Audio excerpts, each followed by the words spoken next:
Muchas gracias, Elena. Si estáis por favor allí, hay mucho espacio, desde ahí no vais a poder... Bueno,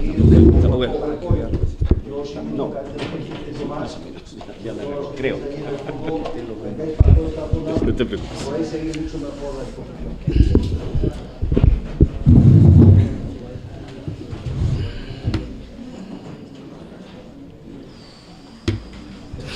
Bueno, empiezo yo. Bueno, pues muchas gracias a los organizadores, gracias Ángel, Ainhoa, por invitarme a participar en esta jornada y formar parte de esta reflexión. La verdad es que mi parte del programa, después de las intervenciones de quienes me han precedido, ¿no?, de la muy ilustrativa intervención del profesor Sanguinetti y también de Elena Pérez Barredo, mi parte o mi intervención se centra en un aspecto muy puntual, ¿eh? Es decir, yo no voy a hacer no voy a dar una visión general, desde luego no de la huelga como medida de conflicto colectivo, como la principal medida de conflicto colectivo, y ni siquiera voy a hacer por lo menos una caracterización muy extensa de lo que son los procedimientos voluntarios de solución de conflictos, ¿no? Pero me voy, por tanto, a intentar centrar, dado que también el tiempo escasea, en algunas particularidades de los procedimientos extrajudiciales, llamados extrajudiciales. Más propiamente creo que hay que denominarlos como procedimientos voluntarios, más que estrictamente extrajudiciales, ¿no? La intervención se rotula, en términos generales, con esa expresión, ¿no?, el papel de los procedimientos voluntarios en el conflicto estructural entre capital y trabajo. Yo, la verdad es que creo que la respuesta aquí es relativamente sencilla. Los procedimientos voluntarios, que son expresión de acuerdos colectivos de un determinado nivel, de un determinado rango, que son los acuerdos interprofesionales suscritos al amparo del artículo 83.2 del Estatuto de los Trabajadores, pues no tienen otra función en ese conflicto estructural que tratar de canalizarlo.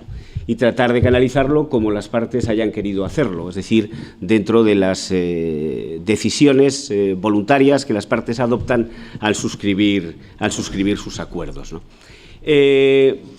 Con la intención de contextualizar mínimamente, porque creo que no se puede hablar de procedimientos o del papel de los procedimientos voluntarios en la huelga, como en tantas otras cosas o tantas otras realidades capitales, además, dentro del mundo de las relaciones laborales y de nuestro modelo de relaciones laborales, sin hacer una mínima radiografía de los procedimientos voluntarios. Y de una manera muy simple, yo destacaba ahí 5 puntos, a partir de los cuales pues, abordar el tema más específico de las previsiones concretas en materia de huelga, ¿no? En primer lugar, los procedimientos voluntarios, yo creo que eso es claro, ¿no?, se apoyan en el reconocimiento constitucional de la autonomía colectiva. En consecuencia, no son más que una derivación del artículo 37 de la Constitución, ¿no?, y en su caso también del convenio 154 de la OIT, ¿no?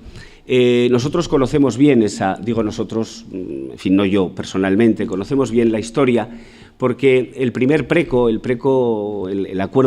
acuerdo voluntario de solución de conflictos que se firmó en el Estado español fue el PRECO, en el ámbito de esta comunidad autónoma, en el año 1984. Y entonces no tenía absolutamente ningún soporte legal. Ahora el soporte legal es relativamente débil, pero entonces no había ningún soporte legal en el nivel de la legalidad ordinaria, ¿no? No había más que ese artículo 37 y, en su caso, como digo, las determinaciones incorporadas a la legalidad internacional que había pasado a ser parte del ordenamiento jurídico interno, conforme a pues los mecanismos que conocéis o que conocen perfectamente bien, ¿no? Esos procedimientos voluntarios de solución de conflictos, o mejor, los acuerdos que los amparan, se fueron suscribiendo a partir de entonces, dando lugar a un mapa un poco asimétrico en los ámbitos autonómicos, apoyados en ese reconocimiento constitucional de la autonomía colectiva, pero amparados formalmente en el artículo 83.2, es decir, la capacidad de las organizaciones más representativas de llegar a acuerdos interprofesionales que tienen el tratamiento de los convenios colectivos o el tratamiento establecido o previsto en el título tercero del Estatuto para los convenios colectivos, ¿no?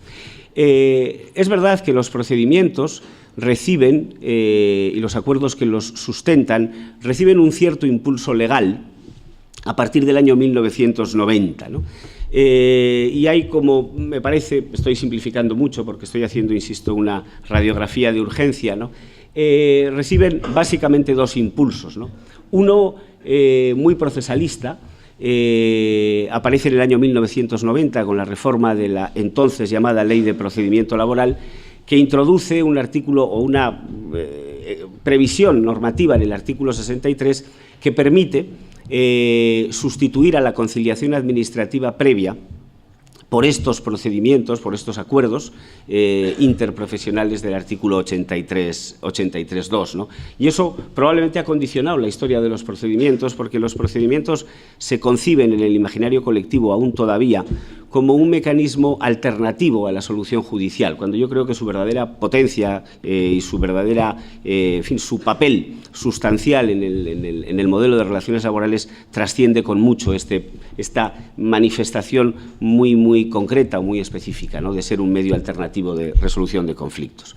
Se da un pequeño paso más en el año 1994 con la primera reforma en profundidad del Estatuto, la Ley 11.1994, que introduce ese artículo 91 del Estatuto, que seguramente nos ha generado más problemas que otra cosa, pero bueno, que efectivamente constituye un sustento legal de los procedimientos en la medida en que los equipara a los convenios colectivos, ¿no?, adoptando una solución que era, creo, absolutamente lógica.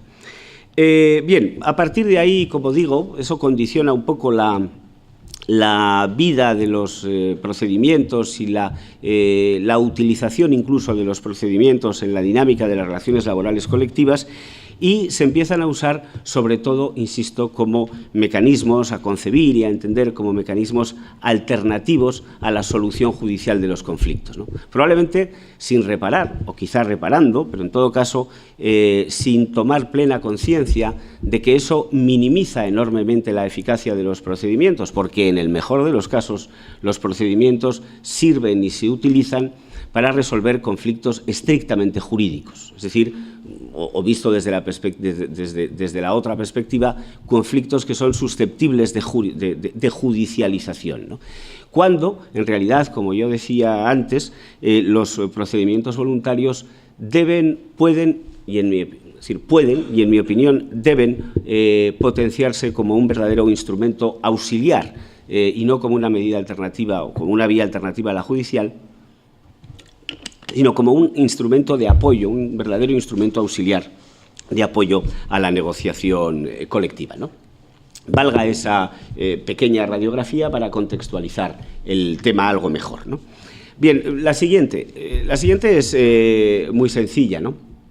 Y creo que aquí es donde enlaza conceptualmente el tratamiento que los sistemas, o más bien los acuerdos interprofesionales que los sustentan, el tratamiento que estos acuerdos hacen de la huelga, como un conflicto específico o como una medida de conflicto colectivo vinculada a un conflicto laboral de otra naturaleza o de otra dimensión, ¿no?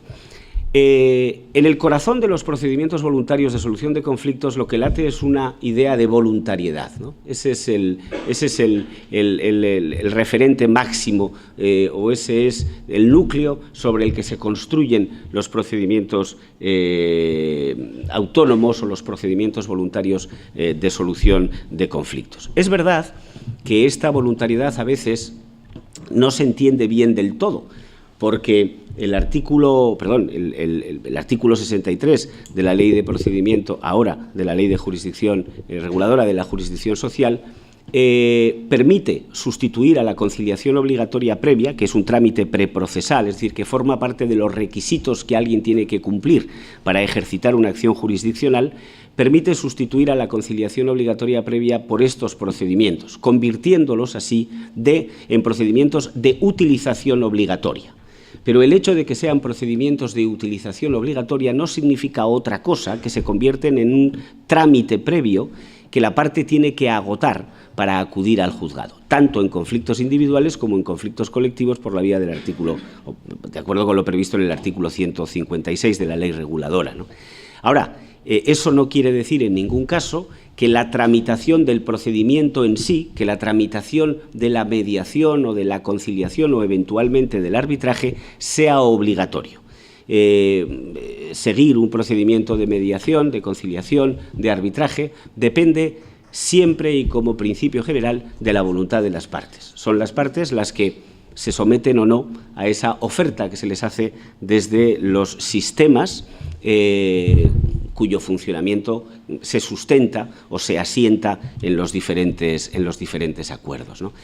Este es un elemento clave porque esto sigue siendo así, aunque en la historia reciente de los procedimientos voluntarios, esta idea de voluntariedad es una idea que está, no sé cómo decirlo, creo que está en fase de transición o en fase de relativa transformación, un poco como todo, ¿no? Vivimos bajo ese paradigma de que todo se transforma muy rápidamente, ¿no? Pero probablemente esta idea de voluntariedad, insisto, está hoy, no digo cuestionada, pero sí siendo reorientada, reevaluada o recalificada desde el punto de vista de los agentes sociales. ¿En qué sentido? Y con esto termino la primera parte relativa a los procedimientos voluntarios. Pues en el siguiente sentido, que me interesa destacar, aunque no esté lo que digo aquí directamente relacionado con el objeto de la intervención. Ustedes me perdonarán, pero aquello de que uno aprovecha siempre para vender su libro, pues es cierto, ¿no? Y, por tanto, mi libro, mi librillo, más o menos, tiene que ver con esto, que es, insisto, un elemento capital, creo, en la evolución de los procedimientos. Y el elemento común es que el principio de voluntariedad de utilización del procedimiento voluntario, perdón porque es un poco un galimatías semántico, se va moderando o matizando. Y se va moderando o matizando por dos vías, tanto por vía legal como por vía convencional, ¿no? Por vía legal, bueno, tenemos ejemplos muy contundentes de eso. Quizá el ejemplo más claro es la opción definitiva del legislador del 2012, que no había previsto esto en el primer Real Decreto Ley, en el Real Decreto Ley de febrero, sino que lo hace en la Ley 3/2012, declarando de utilización obligatoria el procedimiento de mediación de los acuerdos interprofesionales en los supuestos de descuelgue. Es verdad que todavía no sabemos muy bien cómo llevar eso a la práctica, cómo convertir un procedimiento de mediación en un procedimiento de tramitación obligatoria, ¿no? Pero no solo aquí, sino también en algunos otros aspectos claves de la reforma, los procedimientos tienen vocación de ser, al menos vocación de ser utilizados, no sé si utilizar la expresión preceptivamente, que me parece un poco inadecuada o excesivamente fuerte, pero hay una especie de obligación de medios en la utilización de los procedimientos, ¿no? Y así ocurre, por ejemplo, en el artículo 86.3, cuando dice: concluido o agotado el plazo para la renovación de un convenio colectivo, la parte o cualquiera de las partes podrá instar un procedimiento de arbitraje, ¿no? En una fórmula realmente extraña, que resulta en su actual redacción de un mix entre el Real Decreto Ley de 2011 y la Ley 3/2012, y que no voy a explicar y que plantea muchos problemas, pero que al menos pone de manifiesto esa vocación de potenciación de los procedimientos como un verdadero instrumento de auxilio a la negociación colectiva, ¿no? Bien, y con ello enlazo con la huelga. Y efectivamente también los procedimientos pasan a ser o pueden pasar a ser de utilización obligatoria por vía convencional, lo cual no quiere decir otra cosa que formaría parte del contenido válido de un convenio colectivo que quienes los suscriben establecieran una obligación que afecta a todos los que están incluidos dentro del ámbito de aplicación territorial y funcional del convenio, de utilización de un procedimiento voluntario. Es decir, se decide convertir la utilización de ese procedimiento en algo obligatorio. Y esto es precisamente lo que en algunos casos ocurre con la huelga. Bueno, esta es la transparencia más que contextualiza mejor cuál es la respuesta de los acuerdos interprofesionales de regulación de procedimientos en el tema de huelga, ¿no? Primero hago dos consideraciones generales que no creo que tengan ningún interés ni que aporten gran cosa, porque seguro que ayer esto se explicó con profusión y con suficiencia, que es que la huelga necesita ser reconocida como derecho. Otra cosa es que la huelga esté muy reglamentada, poco reglamentada, es decir, otra cosa es que optemos por un modelo ordenancista o no, pero la huelga precisa ser configurada como derecho, porque de otra manera no podría darse amparo a una conducta que en definitiva consiste en declarar unilateralmente que un vínculo jurídico queda temporalmente suspendido. Luego, por tanto, es absolutamente imprescindible, esto es elemental al derecho de huelga, que eso se configure como un derecho, ¿no?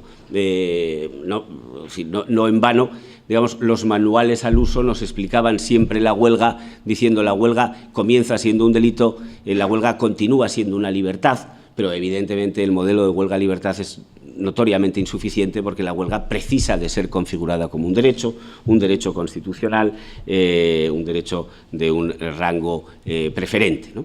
Bien, lo que efectivamente es más cuestionable es el círculo de la derecha, si configurada como derecho en los textos constitucionales, declarada, por tanto, la facultad o sancionada la facultad de una de las partes de la relación laboral de declarar unilateralmente suspendido el vínculo durante un tiempo, utilizando esa potestad como una medida de presión o de conflicto, sí debe de ser objeto de una regulación precisa, de una regulación pormenorizada o no, ¿no? Yo creo que este es un debate que todavía está abierto, casi un debate naturalmente inherente a la propia dinámica de la huelga y a su tratamiento desde el punto de vista de la legalidad.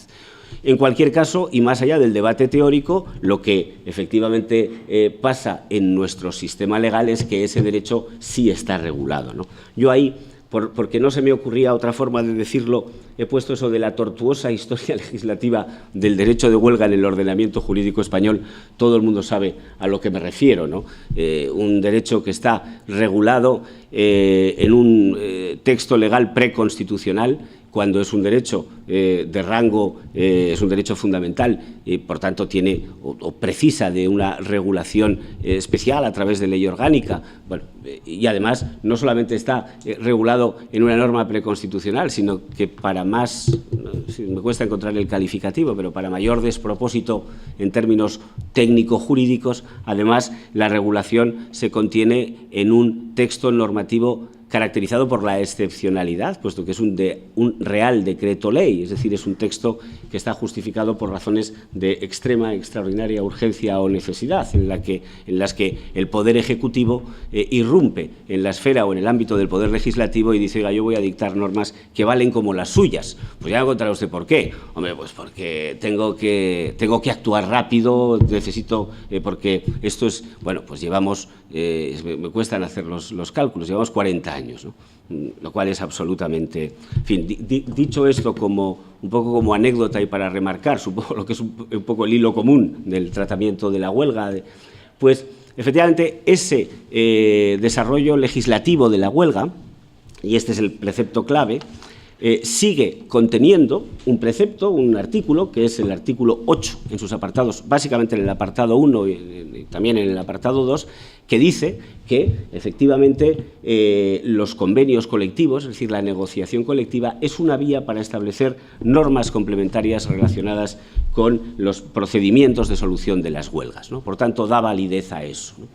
Si recordáis, también da validez al pacto de renuncia al ejercicio temporal de la huelga, lo cual es todavía mucho más controvertido. Y es desde ese paradigma, es decir, desde el artículo 8.1 del Real Decreto Ley 17.1977, que la negociación colectiva dice, bueno, pues establecemos, si queremos, habilitados por el legislador preconstitucional en una legalidad que se mantiene desde entonces, procedimientos, mecanismos que serán o tendrán el grado de preceptividad que nosotros mismos digamos. Y a partir de, es decir, con ese, o dentro de esa caracterización general o dentro de esa declaración del legislador de que caben los pactos de establecimiento de procedimientos para la solución de los conflictos que lleven aparejada una huelga, es en el que, y esta es ya la última transparencia, en el que se han ido desarrollando los diferentes modelos, ¿no? Se me ha ocurrido, porque la primera idea es que los procedimientos de solución de conflictos no siguen un patrón común, lo cual los procedimientos y los sistemas en general no siguen un patrón, quizás sí siguen un patrón común, pero presentan entre ellos notables diferencias, ¿no? Dando lugar, como decía antes, a un cierto mapa pues bastante asimétrico, que yo creo que le aporta riqueza al conjunto, es decir, creo que no es una debilidad, sino que probablemente es una fortaleza, ¿no? Bien, pues hay 4 niveles, ¿no? 4 niveles. Dentro de esa habilitación general, el primer nivel es, oiga, mire, yo soy un sistema, me pongo como ejemplo, soy el preco y no tengo nada que decir en este tema, ¿eh? No tengo ninguna especialidad que establecer. Me es indiferente que el conflicto que se me pueda someter o que el conflicto que haya surgido lleve aparejada una medida o lleve aparejada la convocatoria de una huelga, ¿no? Esta es una solución por la que optan un número relativamente numeroso de acuerdos interprofesionales que obviamente no voy a relacionar, ¿no? Solo a modo de curiosidad diré que esto no ha sido siempre así en el ámbito del preco. Los más viejos del lugar, no sé si lo recuerdan, pero en el primer preco, en el preco del año 1984, el artículo 8 decía, contrariamente a lo que, no a lo que dice ahora, ¿no? Porque ahora no dice nada, pero entonces sí decía que las organizaciones signatarias, del acuerdo, quedaban obligadas a seguir el trámite de conciliación previa al inicio de la huelga, cualquiera que fuese el ámbito de esta, ¿no? Bien, por tanto, ese sería el primer nivel, inexistencia de especialidad. El segundo sería un nivel algo más intenso, están ordenados los 4 por nivel por el grado de intensidad de la intervención del acuerdo o de la negociación colectiva, en definitiva, que es la intervención potestativa. Diréis, bueno, y la intervención potestativa es un poco una tontería. Decir que en los conflictos con huelga se podrá tramitar el procedimiento del sistema que sea, en ese caso el procedimiento del SERLA, que es el servicio andaluz equivalente al preco, pues no aporta nada. Bueno, no es cierto.